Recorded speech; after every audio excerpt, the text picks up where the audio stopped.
បន្តពីស្មៅដល់ហើយមានបើណាយើងបន្តពីស្មៅដល់ហើយតើយើងមានវិធីសាស្ត្ររៀបណាដើម្បីកម្ចាត់ស្មៅឲ្យបានតាមពេលវេលាជូនអំពូមីជាកសិករទាំងអស់បាទ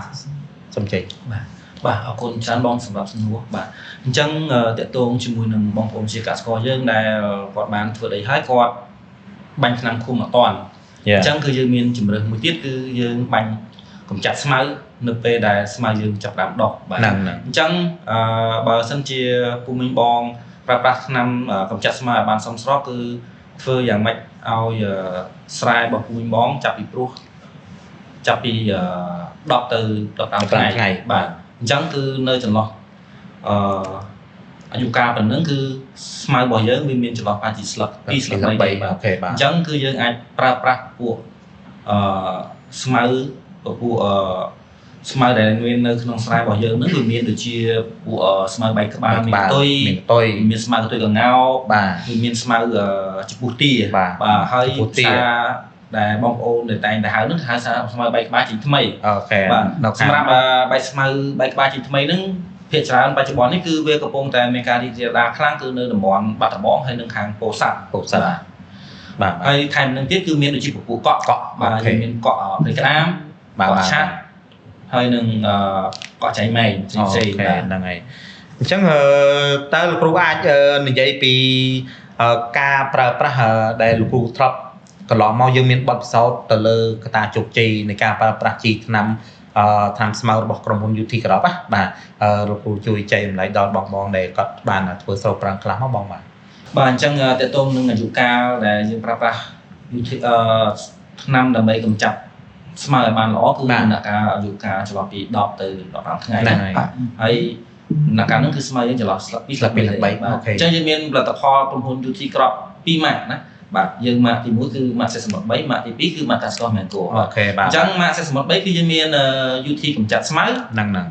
បូកជាមួយនឹង UT ស្មៅរលួយបាទហើយបើតកតងជាមួយនឹងម៉ាកកសិករមែនគោគឺយើងមានស្មៅអស់លក្ខ KRS បូកជាមួយនឹងកសិករគ្មានស្មៅ KRS បាទអញ្ចឹងតកតងនឹងកម្រិតប្រើម៉ាកសេសមុទ្រ3គឺយើងប្រើ UT កម្ចាត់ស្មៅចំនួន1កញ្ចប់ស្មើនឹង200ក្រាមបាទយើងបូកជាមួយនឹង UT ស្មៅរលួយចំនួន50 cc ក្នុងទឹក25លីត្ររីឯម៉ាកកសិករមែនគោគឺយើងប្រើស្មៅអស់លក្ខ KS ចំនួន1កញ្ចប់200ក្រាមនេះលេងបូកជាមួយនឹង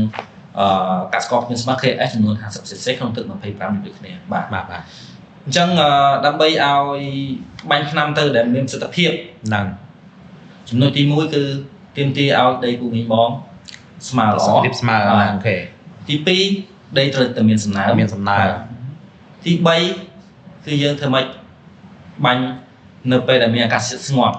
ខ្យល់បាទអត់មានខ្យល់អត់មានអីទេបាទទី4គឺយើងបាញ់នៅទីសន្តិភាពសមស្របចន្លោះពី25ទៅ30ក្តៅពេកក៏ល្អដែរបាទ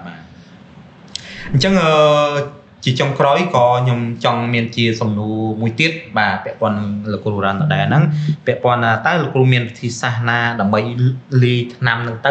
ឲ្យមានប្រសិទ្ធភាពបាទអញ្ចឹងលោកគ្រូសូមធ្វើការបកស្រាយមកបាទដើម្បីឲ្យយើងលាយថ្នាំឲ្យមានប្រសិទ្ធភាពដើម្បីលាយថ្នាំឲ្យត្រូវលក្ខណៈស្តង់ដារបច្ចេកទេសបាទទី1គឺបើសិនជាបងប្អូនទិញថ្នាំពីខាងដេប៉ូមកណាទី1បើសិនជាបងប្អូនមានតែថ្នាំក្រប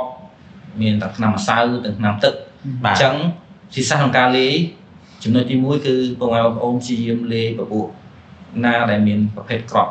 បាទប្រភេទក្របយើងលាយកូរឲ្យសព្វហើយទើបយើងចាក់ពពុះម្សៅចូលហើយគឺយើងកូរឲ្យសព្វបន្ទាប់មកគឺយើងបន្តទៅចាក់ប្រភេទទឹកណាដែលខាប់អូខេបន្ទាប់មកទៀតគឺយើងចាក់ប្រភេទទឹកណាដែលរាងរាវបាទពួកផ្សេងទៀតបាទអូខេ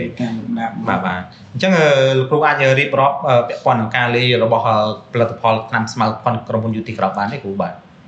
តកតងជាមួយនឹងថ្នាំក្នុងការកម្ចាត់ស្មៅខាងក្រុមហ៊ុន UT Crop ដោយខ្ញុំបានរៀបរាប់ពីខាងដើមមកបាទអញ្ចឹងតកតងនឹងស្មៅ UT កម្ចាត់ស្មៅជាមួយនឹងស្មៅលួយចោះណាបាទអញ្ចឹងដើម្បីលាយឲ្យមានប្រសិទ្ធភាពទី1គឺពូមីងបងព្យាយាមយក UT កម្ចាត់ស្មៅណាយើងដាក់ក្នុងទឹកហើយគឺយើងកូរវាលាយសក់ហើយចាំយើងចាក់ UT ស្មៅរួច ចូលទៅតាមក្រោយបាទហើយយើងគួរឲ្យសពយើងចាក់ទៅក្នុងធុងបាញ់ថ្នាំហើយនៅក្នុងធុងបាញ់ថ្នាំហ្នឹងគឺយើងត្រូវមានទឹកហាជា20ទៅ25%ហ្នឹងបាទបាទអញ្ចឹងក៏អរគុណច្រើនដល់លោកគ្រូទាំង3បាទដែលបានធ្វើការបកស្រាយច្បាស់អញ្ចឹងខ្ញុំសង្ឃឹមថាបងជាកសិករទាំងអស់ស្ដាប់ក្នុងคลิปនេះហើយនឹងអនុវត្តតាមដើម្បីបង្កើនប្រសិទ្ធភាពបាទជាពិសេសការគ្រប់គ្រងស្មៅផងយើងហ្នឹងបាទបើសិនជាពូមីងទាំងអស់គ្នាធ្វើតាន់ពេលវេលាទាំងការឃុំក៏ដោយទាំងការកម្ចាត់ស្មៅចាស់ក៏ដោយឬក៏ស្មៅតែទៅដោយលោកគ្រូបានលើកឡើងអាយុកាល10ថ្ងៃទៅឬក៏15ថ្ងៃឬក៏2 3ហ្នឹងបើយើងធ្វើតាន់ពេលវេលាត្រង់ចំណុចនេះបាទបានន័យថាការគ្រប់គ្រងស្មៅផងយើងហ្នឹងគឺតាន់ពេលវេលាចំណេញថវិកាជាមួយនឹងការចំណេញពេលទាំងការគ្រប់គ្រងទាំងអស់បាទអញ្ចឹងសូមអរគុណដល់ពូមីងទាំងអស់គ្នាបាទជាចុងក្រោយសូមជូនពរពូមីងទាំងអស់គ្នាធ្វើរបរស្រូបប្រាំងនេះបាទជោគជ័យក្នុងកត្តាការប្រើប្រាស់ថ្នាំស្មៅបាទតាពូមីងទាំងអស់គ្នាជោគជ័យថ្នាំស្មៅហើយតំណាក់មួយវគ្គមួយក៏ខ្ញុំសង្ឃឹមថានឹងជោគជ័យទាំងអស់គ្នាដែរបាទអញ្ចឹងអរគុណច្រើនពូមីងទាំងអស់គ្នាបាទសូមអរគុណ